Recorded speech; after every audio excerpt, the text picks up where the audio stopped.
Hello everyone, स्वागत है आप सभी का आज के इस वीडियो लेक्चर में।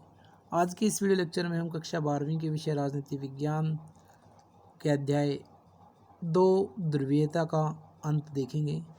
पिछले चैप्टर में हमने देखा था शीत युद्ध का दौर, शीत युद्ध की मुख्य घटनाओं के बारे में, और शीत युद्ध की समाप्ति के साथ ही जो दुनिया में दो मुख्य ध्रुव थे उनमें से एक ध्रुव समाप्त हो गया था और उसी के साथ एक ध्रुवीय विश्व की शुरुआत हुई। तो इसमें हम उसी के बारे में पढ़ेंगे कि जब यूएसएसआर का विघटन हो गया और संसार में सिर्फ एक ही ध्रुव यानी कि अमेरिकी वर्चस्व बच गया, तो उसका बाकी संसार पर क्या प्रभाव पड़ा देखते हैं। आइए शुरू करते हैं इस वीडियो लेक्चर को। शीत युद्ध के दौरान हमने देखा था कि पूरा विश्व दो गुटों में बट गया था। एक गुट था पूंजीवाद का जिसका नेता अमेरिका था, दूसरा गुट साम्यवाद जिसका नेता सोवियत संघ था। 25 दिसंबर 1991 सोवियत संघ का विघटन, इसी के साथ द्विध्रुवीयता का अंत हो गया और अमेरिका विश्व का एकमात्र महाशक्ति के रूप में उभर कर सामने आया। इनमें हम देख सकते हैं 1991 से पहले यूएसएसआर का जो मैप है वो, और 1991 में जब सोवियत संघ का विघटन हो गया तो इसमें 15 राज्य नए उभर कर सामने आए। इनको हम आगे देखेंगे एक मैप में। बर्लिन की दीवार का गिरना शीत युद्ध के अंत की सबसे मुख्य घटना मानी जाती है। बर्लिन की दीवार जो थी वो पूंजीवादी और साम्यवादी दुनिया के बीच विभाजन का प्रतीक थी। 1961 में ये दीवार बनाई गई थी और 1989 में इसे तोड़कर पूर्वी तथा पश्चिमी जर्मनी को एक कर दिया गया था। ये जर्मनी एकीकरण की प्रक्रिया थी। सोवियत प्रणाली योजनाबद्ध अर्थव्यवस्था व राज्य द्वारा नियंत्रित साम्यवादी दल के अलावा अन्य राजनीतिक दल के लिए जगह नहीं थी। संचार प्रणाली उन्नत कर सरकार का एकाधिकार था। बेरोजगारी नहीं थी, नौकरशाही का सख्त शिकंजा था। ये वो कारण हैं जिनके कारण यूएसएसआर का विघटन हुआ था और इसके कारण 1970 के दशक के अंत तक सोवियत व्यवस्था लड़खड़ा गई थी। और जब सोवियत व्यवस्था लड़खड़ा गई थी तो सोवियत यूनियन का विघटन हुआ और उसके बाद 15 नए गणराज्य बनकर सामने आए। इनको हम देख सकते हैं। पहला है एस्टोनिया, दूसरा Latvia, Lithuania, Belarus, Ukraine, Moldovan, Georgia, Armenia, Azerbaijan, Kazakh, Turkmenistan, Uzbek, और ये है ताजिक और किर्गिज़। और 15वां जो था वो था Russian Soviet federation socialist Republic. ये 15 नए गणराज्य सोवियत यूनियन के विघटन के बाद उभर कर सामने आए थे। अब बात करते हैं दूसरी दुनिया। दूसरी दुनिया शब्द हमने कई बार सुना है। जिस तरह पहली दुनिया माना जाता है पश्चिम के जो अमीर देश हैं, विकसित देश हैं, उनको पहली दुनिया माना जाता है, और तीसरी दुनिया एशिया व अफ्रीका के वे देश जिन्होंने स्वतंत्रता बाद में हासिल करी और वो गरीब देश हैं।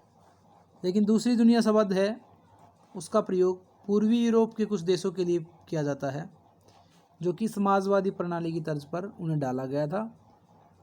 इन्हें ही समाजवादी खेमे के देश या दूसरी दुनिया के देश कहा गया है।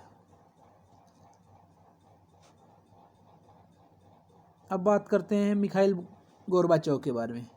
मिखाइल गोर्बाचोव को नोबेल प्राइज़ दिया था पीस के लिए, क्योंकि उन्होंने जो लगभग 45 सालों तक यूएसए और यूएसएसआर के बीच चलने वाले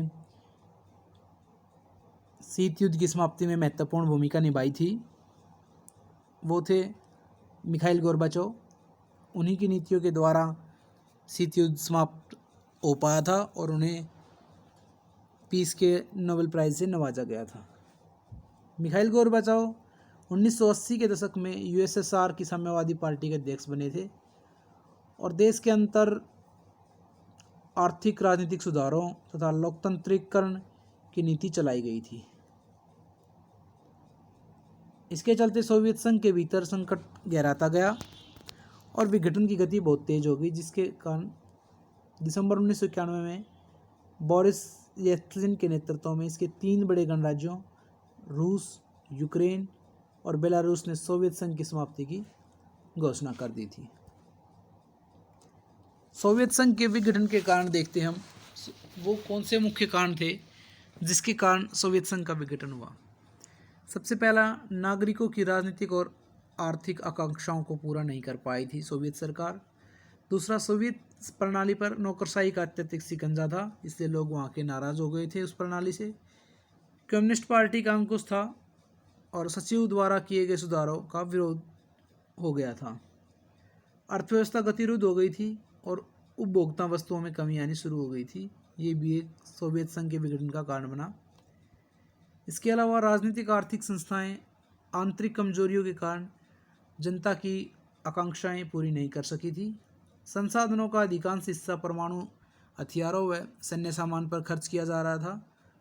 नागरिकों को यह पता चल गया था कि सोवियत राज्य व्यवस्था व अर्थव्यवस्था पश्चिमी पूंजीवाद से बेहतर नहीं है। मतलब वहाँ के लोगों के दिमाग में ये बात आ गई थी।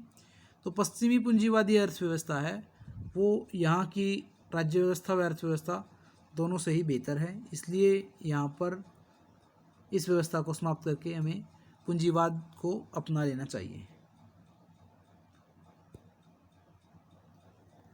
अब हम देखते हैं सोवियत संघ के विघटन के परिणाम स्वरूप विश्व में क्या क्या मुख्य परिणाम सामने आए। शीत युद्ध के दौर की समाप्ति हो गई जैसे ही सोवियत संघ का विघटन हुआ। विश्व में अमेरिकी वर्चस्व का उदय हुआ।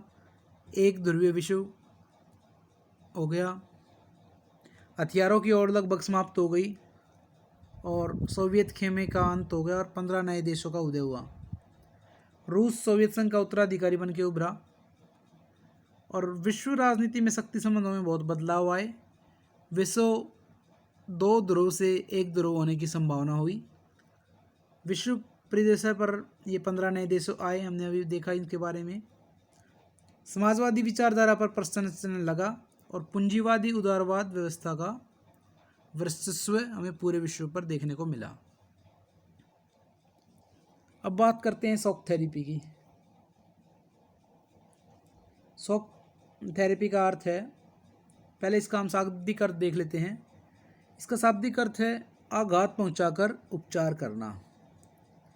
जैसे हम फिल्मों में देखते हैं कि बिजली के झटके देकर किसी के दिमाग का इलाज किया जाता है, उसी तरह से इस शब्द को हम समझ सकते हैं, शॉक थेरेपी। और ये मॉडल तैयार किया गया था उन साम्यवादी देशों के लिए जिनको पूंजीवाद की ओर बदलने की प्रक्रिया की जा रही थी।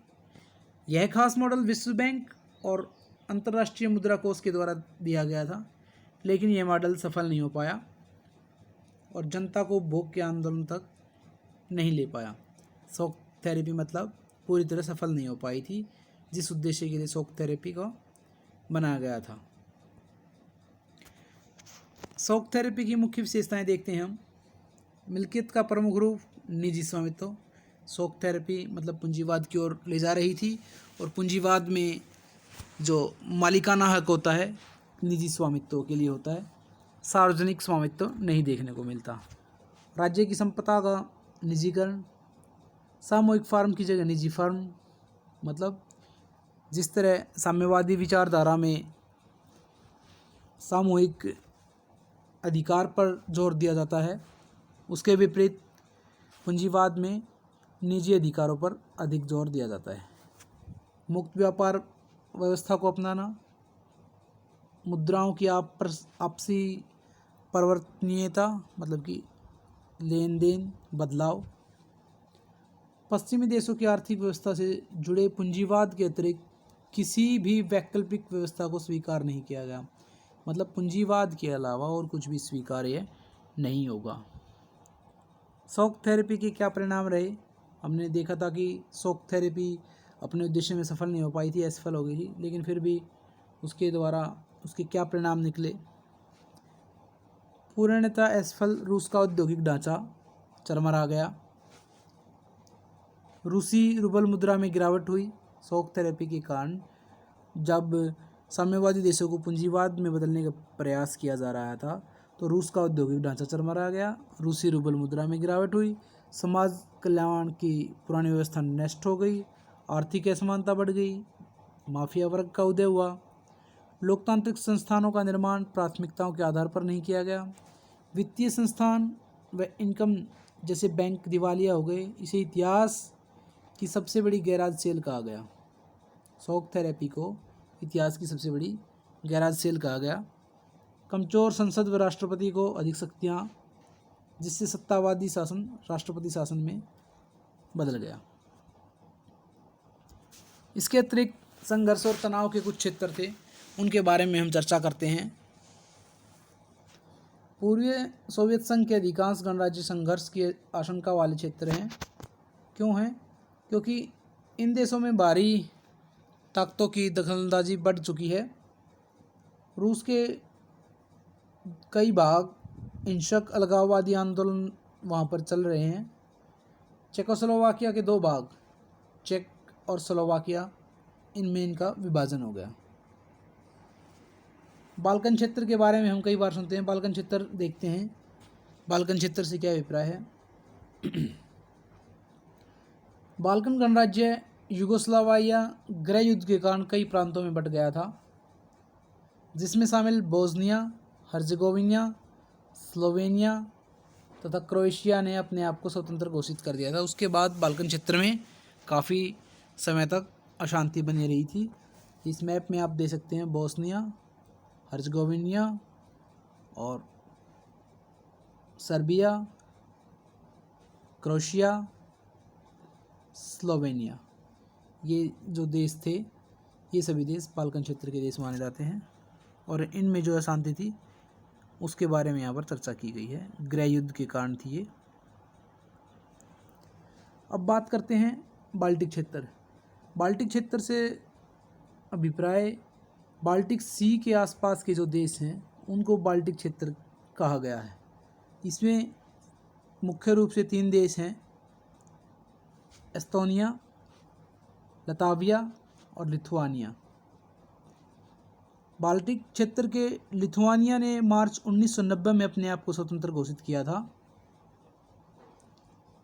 और एस्तोनिया, लताविया और लिथुआनिया 1991 में संयुक्त राष्ट्र संघ के सदस्य बने और 2004 में नाटो में शामिल हुए।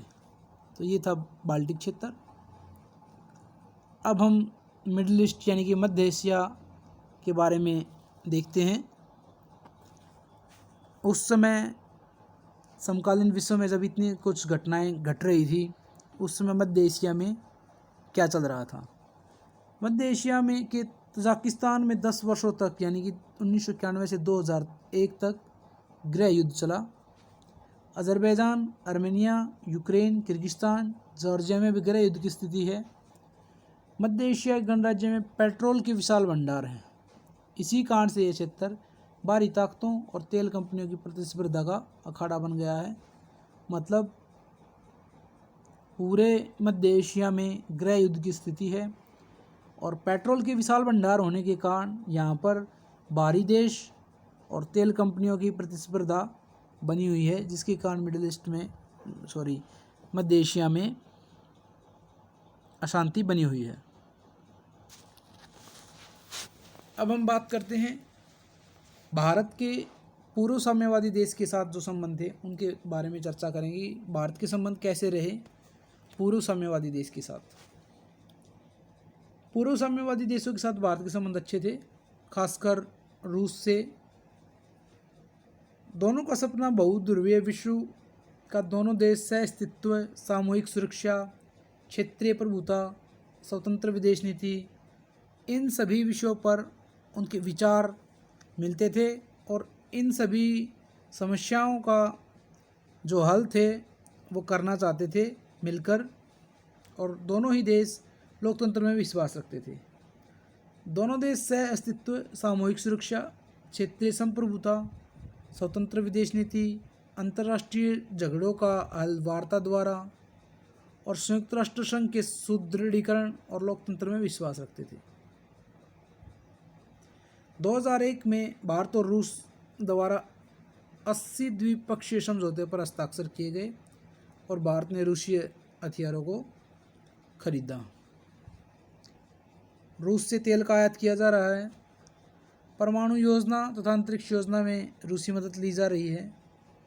कजाकिस्तान तुर्कमेनिस्तान के साथ ऊर्जा आयात बढ़ाने की कोशिश की जा रही है। और हाल ही में गोवा में दिसंबर 2016 में ब्रिक्स सम्मेलन के दौरान रूस और भारत के बीच 70वें वार्षिक सम्मेलन में भारत के प्रधानमंत्री नरेंद्र मोदी और रूस के राष्ट्रपति व्लादिमीर पुतिन के बीच रक्षा, परमाणु ऊर्जा, अंतरिक्ष, इन सभी चीज़ों के लेकर काफ़ी सारे समझौते हुए और भविष्य के लिए लक्ष्यों की प्राप्ति पर बल दिया गया। मतलब कुल मिलाकर हम देखते हैं कि पूर्व सोवियती देशों के साथ भारत के संबंध बहुत अच्छे रहे हैं और आगे भी संभावना ऐसी ही जताई जा रही है। मिखाइल गोर्बाचेव की बात की थी हमने, जिसकी नीतियों के कारण उन्हें शांति का नोबेल पुरस्कार मिला था और उन्हीं की नीतियों के कारण शीत युद्ध की समाप्ति हो पाई थी। तो वो कौन सी नीतियाँ थी जिनके कारण इतना विश्व में बदलाव हमें देखने को मिला? मिखाइल गोर्बाचेव ने 1985 में सोवियत संघ की शासन व्यवस्था और अर्थव्यवस्था में सुधार के लिए 3 मुख्य नीतियाँ अपनाई थी। पहली है उस्कोरेनी यानी कि त्वरण। इस नीति के अंतर्गत अर्थव्यवस्था की वृद्धि को गुणात्मक दृष्टि से नई अवस्था की ओर ले जाना उसका उद्देश्य था। दूसरी उनकी नीति थी पेरेस्त्रोइका यानी कि पुनर्गठन। इसके द्वारा राजनीतिक, आर्थिक और प्रशासनिक सुधारों पर बल दिया गया था। और सबसे महत्वपूर्ण जो तीसरी नीति थी ग्लासनोस्ट यानी कि खुलापन। नागरिकों को अधिकार दिया गया कि वे सार्वजनिक विषयों के बारे में खुलकर विचार विमर्श कर सकें और इसी नीति के कारण बर्लिन की दीवार गिराई गई, शीत युद्ध की समाप्ति हुई और पूरे विश्व में शांति स्थापित की गई। अब हम एक बार देख लेते हैं जो सोवियत संघ के प्रमुख नेता और उनके कार्यकाल को देख लेते हैं एक बार। सबसे पहले लेनिन 1870 से 1924 उनका जीवन काल है। उन्होंने रूस की बोल्शेविक कम्युनिस्ट पार्टी की संस्था की थी और 1917 से 24 तक वो सोवियत संघ के प्रमुख नेता रहे हैं। जोसेफ स्टालिन, इनका जन्म 1879 में हुआ और ये लेनिन के उत्तराधिकारी थे। इनका कार्यकाल 1924 से 1953 तक का है। निकिता क्रुश्चेव, इनका जन्म 1894 में हुआ। ये सोवियत संघ के राष्ट्रपति 1964 से 1982 तक। ब्रेजनेव, 1906 में इनका जन्म हुआ। सोवियत संघ के राष्ट्रपति रहे 1964 से 82 के बाद। मिखाइल गोर्बाचेव, इनका जन्म 1931 में हुआ। ये अंतिम राष्ट्रपति रहे 1985 से 1991। बोरिस येल्त्सिन, इनका जन्म 1931 में हुआ और ये सोवियत संघ के पहले निर्वाचित राष्ट्रपति रहे 1991 से 1999 तक। तो आज का वीडियो लेक्चर यहीं समाप्त होता है। Thank you.